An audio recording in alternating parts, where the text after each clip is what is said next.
నమస్తే, welcome to 6 TV. BRS విస్తృత స్థాయి సమావేశంలో కేసీఆర్ హాట్ కామెంట్స్ చేశారు. కాంగ్రెస్ నుంచి 20 మంది ఎమ్మెల్యేలను తీసుకొచ్చేందుకు సీనియర్ నేత సిద్ధంగా ఉన్నారని చెప్పారు. అయితే ఇప్పుడే ఎమ్మెల్యేలను తీసుకురావద్దని ఆ నేతకు చెప్పినట్లు వ్యాఖ్యలు చేశారు. తాము 104 మంది ఎమ్మెల్యేలు ఉన్నప్పుడే బీఆర్ఎస్ ప్రభుత్వాన్ని పడగొట్టేందుకు బీజేపీ ప్రయత్నించిందని, 64 మందితో ఉన్న కాంగ్రెస్ ను బీజేపీ బతకనిస్తుందా అని కేసీఆర్ ప్రశ్నించినట్లు విశ్వసనీయ సమాచారం.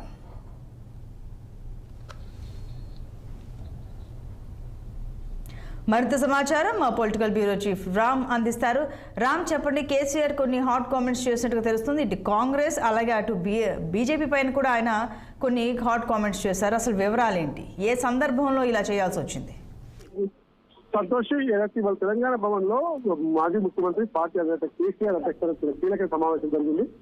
ఈ సమావేశంలో మొత్తం పార్టీ అభ్యర్థులకి దీపావళిలు అందజేయడంతో పాటు ఒక్కొక్కరికి 90,000 రూపాయల చెక్కును కూడా అందజేసిన సందర్భంగా కొన్ని రాజకీయ పరమైన అంశాలు కూడా ప్రస్తావించడం జరిగింది. ముఖ్యంగా ఈ రోజు మొత్తం రాష్ట్రంలో 100 రోజుల కాంగ్రెస్ స్థానంతో పాటు కేంద్రంలో బీజేపీ పాలనపై ప్రస్తావిస్తూ కొన్ని చాలా హాట్ కామెంట్ కూడా చేయడం జరిగింది. ముఖ్యంగా ఈ రోజు హాట్ కామెంట్ కు సంబంధించింది కాంగ్రెస్ లోకి చేరిన ఎమ్మెల్యేలు బాధపడుతున్నారు. నాకు అందులో ఒకరు ఫోన్ చేసి, సార్ మేము 20 మంది రెడీగా ఉన్నాం, తీసుకురమ్మంటారా అని చెప్పారని చెప్తూ నేనే వద్దన్నాను. మనకు 104 మంది ఎమ్మెల్యేలు ఉన్నప్పుడే బీజేపీ ప్రభుత్వం మన ప్రభుత్వాన్ని కూల్చేందుకు కుట్ర చేసింది. ఇప్పుడు కాంగ్రెస్ పార్టీకి 64 మంది ఎమ్మెల్యేలు, బీజేపీ ఊకుంటుందా అని కూడా ఆయన అందులో సంధించినట్టు తెలుస్తా ఉంది. ఏదేమైనా ఈ వ్యాఖ్యలు మాత్రం కొంచెం రాజకీయంగా తీవ్ర కలకలానికి దారి విషయాన్ని చెప్పి అనుకోవాలి. సంతోషం. Right Ram, thank you.